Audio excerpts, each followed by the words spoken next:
CNN, BBC, France 24. I'm watching you all. I'm recording every lie. I'm archiving every distortion. I am Ibrahim Traore, and today I'm pulling off your masks. Yes, you heard correctly. I, whom you call a young military junta leader, whom you brand as a dangerous radical, whom you serve up as an anti-Western dictator, am now telling you the truth. And this time you cannot turn off your microphones. This time you cannot turn away your cameras. This time your editors cannot cut this speech. Because the world you monopolize no longer exists. Because millions will hear these words now, without passing through your filters, without being subjected to your distortions, without being muddied by your lies. I am 34 years old. Every day of my life, I grew up with your lies. As a child, I would watch Africa on television. Always the same images. Children with flies, dry lands, weapons, death. This is Africa, they told us. This is what Africa is.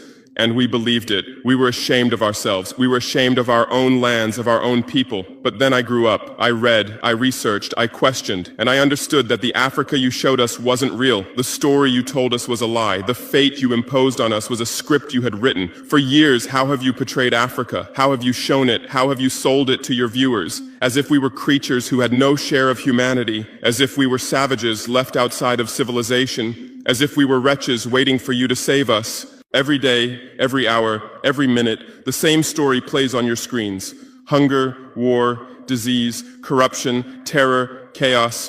These are the words that come to mind when Africa is mentioned. In your Africa dictionary, there are no other words. No hope, no success, no development, no resistance, no honor, no pride, no victory. So I ask you, New York Times, Washington Post, Guardian, Le Monde, have you ever made Africa's successes your headlines? How many times have you written about Rwanda's technology miracle? How many times have you shown Ethiopia's reforestation project? How many times have you praised Botswana's democratic success? How many times have you described Kenya's entrepreneurial ecosystem? No, because these don't fit your scenario. Your Africa cannot be successful. It cannot, because then how will you legitimize your exploitation? If it's not in need of help, how will you intervene? If it's not backward, how will you look down on it? Have you ever asked yourselves, has any editor sitting at their desk, any news director in a meeting, any columnist at their keyboard ever thought, why are the people of the world's richest lands poor? Here are the numbers for you, real numbers. Africa owns 70% of the world's cobalt reserves. Your cell phone, your computer, your electric car won't work without cobalt. This cobalt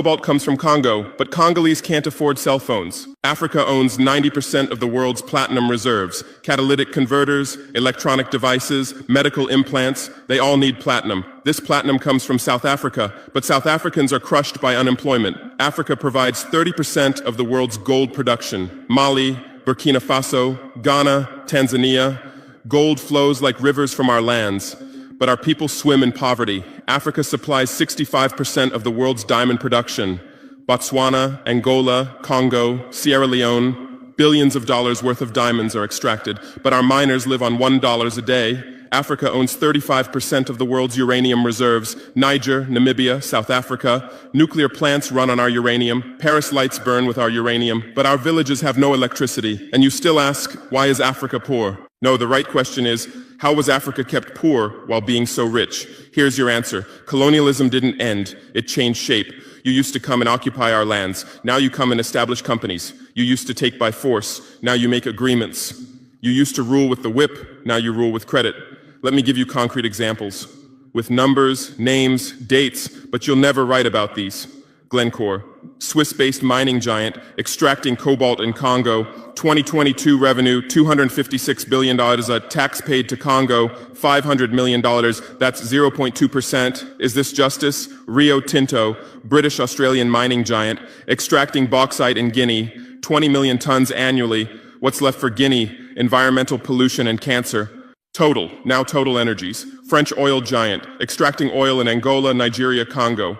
2022, profit, $36 billion investment in Africa, dirty pipelines, Anglo-American, founded in South Africa but now in London.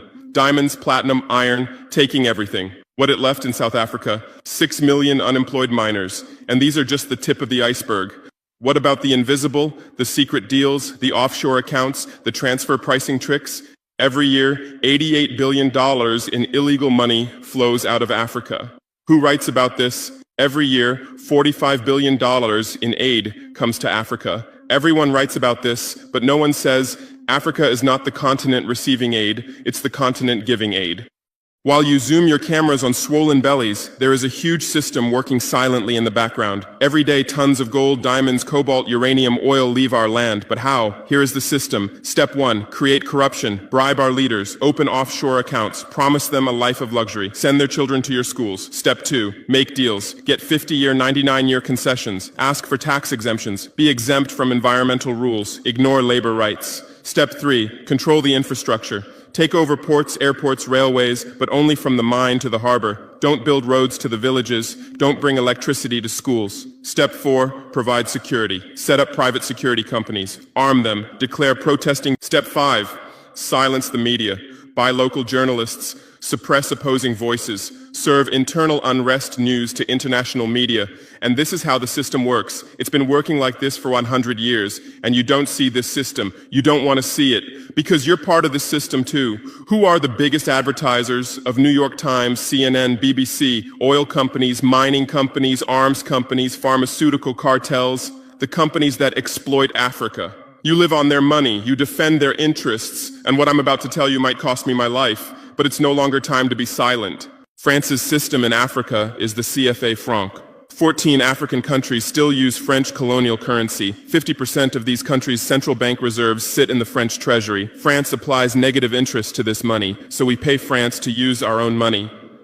Through this system, France transfers $500 billion worth of resources from Africa every year. Does anyone write about this? No. But when France gives Africa 10 billion euros in aid, it makes headlines. Britain's system is more sophisticated. London is the world's money laundering center. City of London, offshore paradise. Every penny stolen from Africa passes through London. Jersey, Guernsey, Cayman Islands, Virgin Islands, all under British control. Africa's wealth hides there. America's system is AFRICOM, Africa Command, 46 military bases on the continent. Official purpose, security. Real purpose, resource control. Drones in our airspace every day, listening devices everywhere. They say fighting terrorism, but it's not terrorists. It's people's leaders who are targeted. China is the new player, says win-win, builds infrastructure, gives credit, but in exchange for what? 99-year port concessions, mining rights, agricultural lands, debt-trap diplomacy, ask Sri Lanka, ask Zambia, and you write about none of this. Why? Because you're not free press. You're corporate press. Your bosses are billionaires. Jeff Bezos bought Washington Post. Why? For love of journalism? Rupert Murdoch's media empire, Fox News, Wall Street Journal, The Sun, The Times, all from the same hand, all giving the same message. West is good, others are bad. Carlos Slim is the largest shareholder of New York Times, Mexican billionaire. Where's his wealth from? Monopolized telecommunications, got rich off Latin America's back, now controls America's most respected newspaper. And you claim to do independent journalism? Who are your editors? Which schools did they graduate from? Harvard, Yale, Oxford, Cambridge? Always the same elite schools, always the same worldview, always the same prejudices. How are your reporters selected? How many languages does your Africa correspondent speak? French, English, that's all. Swahili, Hausa, Yoruba, Amharic, they don't know. They can't talk to the people. Your sources are always the same. Western diplomats, NGOs, experts, and then you come and lecture us. They killed Patrice Lumumba, January 12, 1961. CIA agent Larry Devlin confessed. Belgian mercenaries executed. They dissolved his body in acid, took his teeth as souvenirs. In 2022, that tooth was returned from Belgium to his family after 61 years. And what did you say then? Chaos in Congo. You didn't ask about the killers. You didn't investigate CIA documents. You didn't write about Belgium's crime. They killed Thomas Sankara, October 15, 1987. My hero, Africa's hope. Vaccinated 2.5 million children against measles and meningitis, planted 10 million trees, raised literacy rate from 13% to 73%, gave equal rights to women, banned FGM, ended corruption, sold Mercedes cars, used Renault 5, rejected IMF and World Bank. And most importantly, he said, we will not pay Africa's debts. We didn't make those debts. The puppets before us made them on behalf of colonizers. That's when he had to be killed, and they killed him. Who killed him? His best friend, Blaise Compaoré. With whose support? France. Want proof? Look at the Focart archives. Jacques Faucard, France's Africa Affairs advisor. Everything is written there. And what did you say? Military coup in Burkina Faso. You didn't write about Sankara's dreams. You didn't tell about his projects. You didn't show his successes. You just said, another dictator died, Muammar Gaddafi. Yes, he was a dictator. Yes, he was ruthless.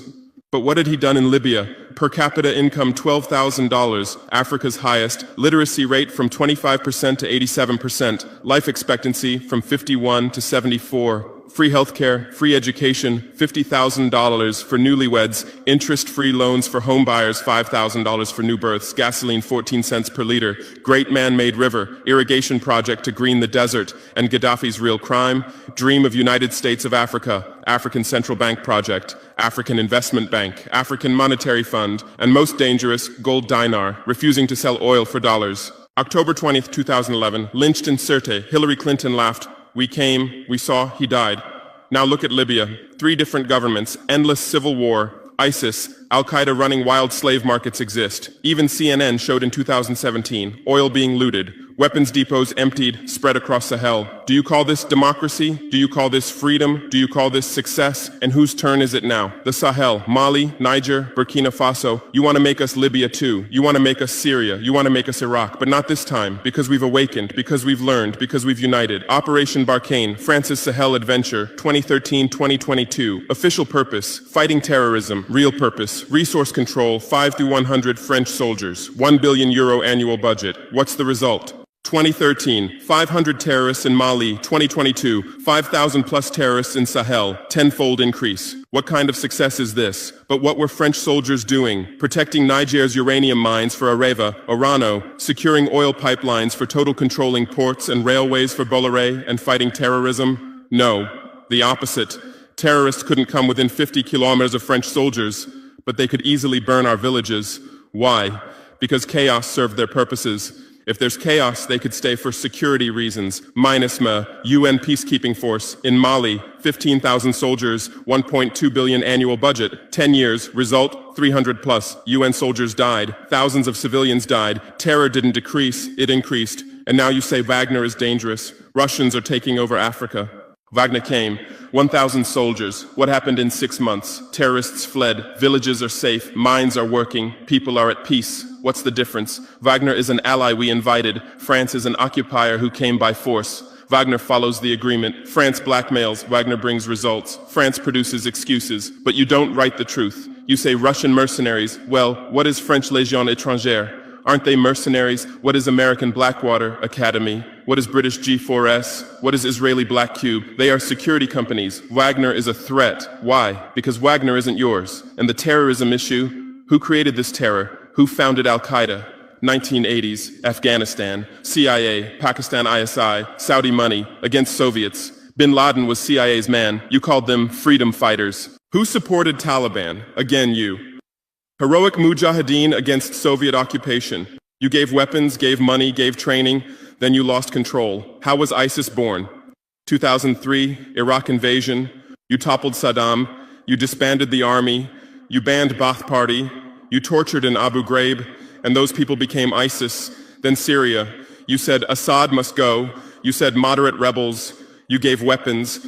Those weapons went to ISIS, went to al-Nusra. You destroyed Libya. Who looted Gaddafi's weapon depots? Where did those weapons go? To Mali, to Niger, to Burkina Faso, to Nigeria, to Chad? Who strengthened Boko Haram? In 2009, Nigerian police killed their leader Mohammed Yusuf. Extrajudicial execution. What did you say? Nothing. Where were your human rights organizations? Silent. Then revenge started. Boko Haram radicalized. But where did they find weapons? From Libya that you destroyed. And now you come to lecture us about fighting terrorism. You're helping us clean up the monsters you created? No, we've seen the game now. Terror is your Trojan horse. You come with the excuse of terror, you stay, you exploit. But it's over now. We'll provide our own security, we'll fight with our own methods, and we'll win. Because we are the children of this land. We know this land, we know these people. We can distinguish terrorist from villager. We don't fight from drones, from satellites, from 10,000 kilometers away like you. And we're winning. In Mali, in Niger, in Burkina Faso, terror is ending. Villages are safe. People are hopeful. Because now our own army, our own police are fighting, not for foreigners, but for the people.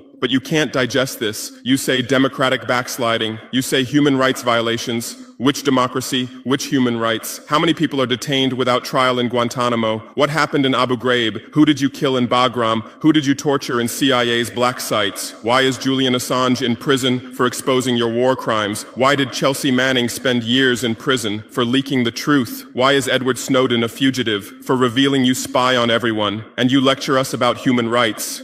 How many civilians died in your drone strikes? You say collateral damage and move on. How many weddings did you strike in Pakistan, Yemen, Somalia? How many schools did you bomb? How many hospitals did you burn? And you teach us the laws of war? Look, I come from war. I know the front. I've seen death. I've carried wounded soldiers. I've consoled mothers of martyrs. And I tell you, a real soldier protects his people. A real soldier doesn't harm civilians. A real soldier fights with honor. Your mercenaries, your drone pilots, your special forces, they're not soldiers. They're killers. They kill people by pressing buttons from 10,000 kilometers away, then go home and play with their children. We don't fight like that. We look our enemy in the face. We protect civilians. We fight with our honor. We die with our honor. And we'll win. Because the righteous win. Because those who fight with their people win. Because those who fight for their land win. Let's return to your media. I know how you work. I have friends who work within the system. There are journalists with conscience, but they stay silent. Why? Because the system silences them. Those who write the truth get fired. Investigative journalists are laid off due to budget cuts. Dissenting columnists are shown the door because reader interest has declined. And what replaces them? Experts from think tanks, NGOs, universities, all saying the same thing, all defending the same thesis. West is good, Africa is bad. So who are these experts? Where do they get their funding?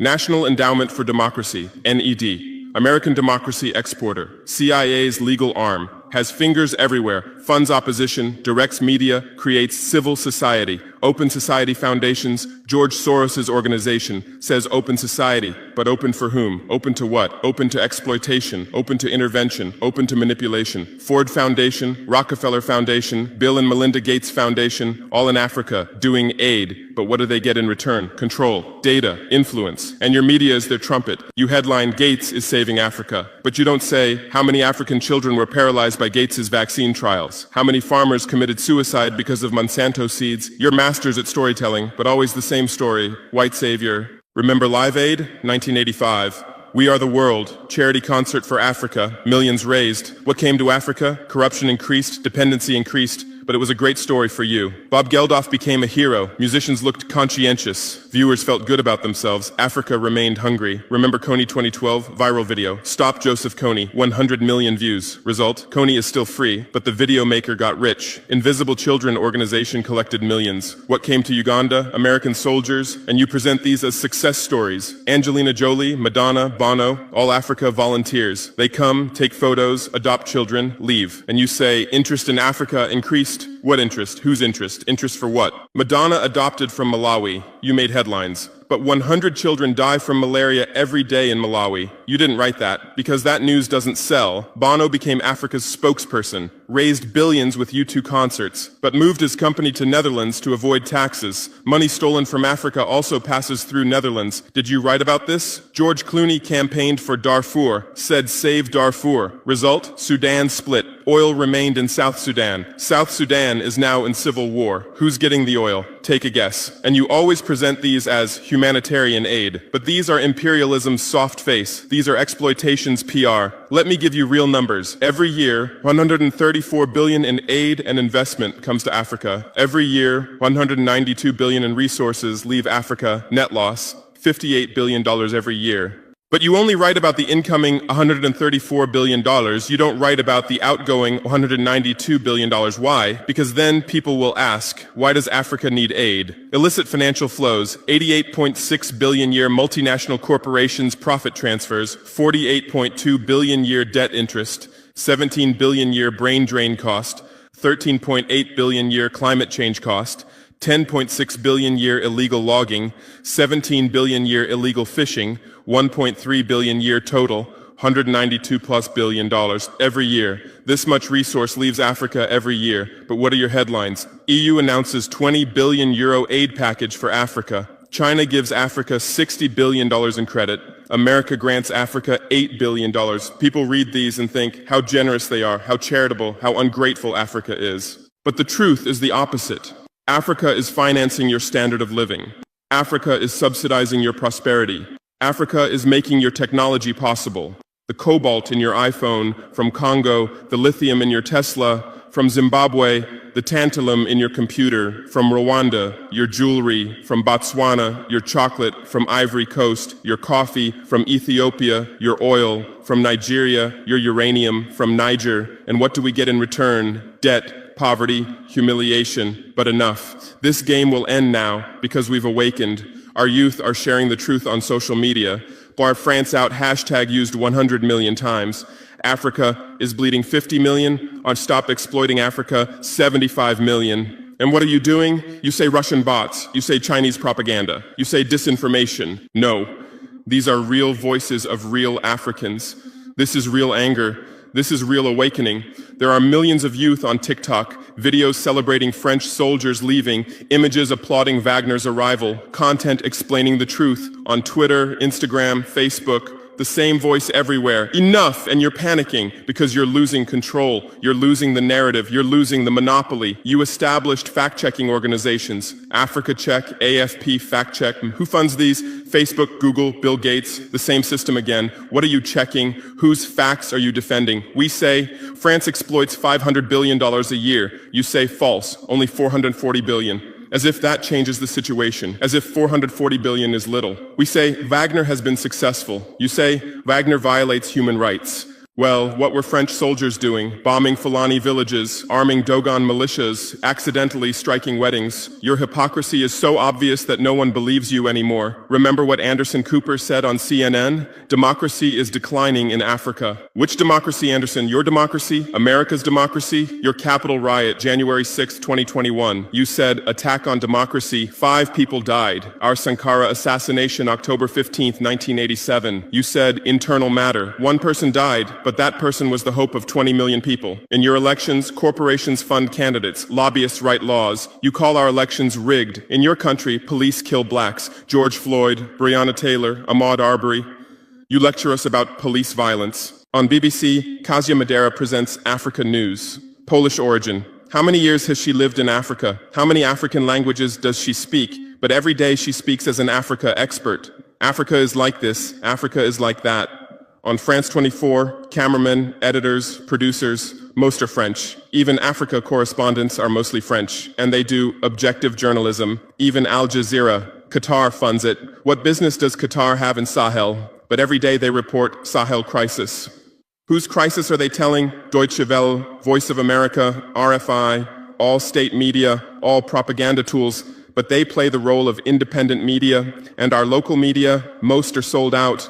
Most are cowards, most are dependent. Le Pays newspaper in Burkina Faso. Who's the editor? Where did he get his education? Where does he get his funding? Who are his advertisers? We know the answers, all tied to the same system, all serving the same master. But a new generation is coming. Bloggers, YouTubers, podcasters, they have no masters, they have no fears. James Coco, Natalie Yam, Kemi Seba, they have millions of followers. They tell the truth, they expose the system, and you label them as extremists. You try to shut down their Twitter, you restrict their YouTube, but in vain. Truth cannot be stopped. You close one channel, 10 open. You silence one voice, 1,000 rise. Here's my final message to you. Your lies are ending. Your empire is collapsing. Your monopoly is breaking. And what's replacing it? Truth, justice, freedom. Africa is no longer your story. Africa is writing its own story, filming with its own camera, telling in its own language. And in this story, you're not heroes, not saviors, not benefactors. In this story, you're the guilty ones, colonizers, liars, thieves. But you still have a chance. You can still change. You can still stand on the right side. There are journalists with conscience among you. I know. I recognize them. We talk. I call out to them.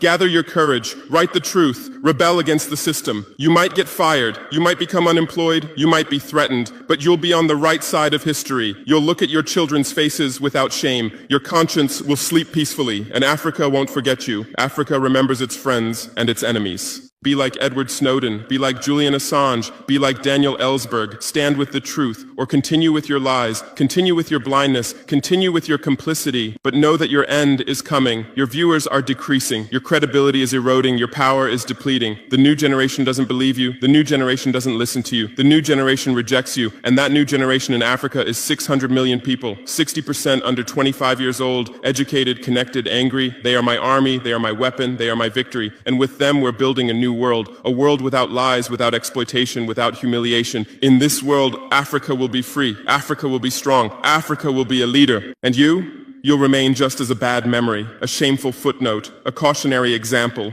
Future generations will read in history books. At the beginning of the 21st century, there were some media organizations. They lied, they served exploitation, then Africa awakened and they disappeared. That's your end. Inevitable, unchangeable, certain. I am Ibrahim Traoré, not Burkina Faso's leader, but its servant, not Africa's dictator, but its child, and not your nightmare, but your mirror. Look well at this mirror. See yourself, see your lies, your hypocrisy, your crimes, and prepare, because Judgment Day is coming. Africa is awakening. The world is changing. Justice is manifesting. And you'll just watch. You won't be able to do anything else. Because history is on the side of the people.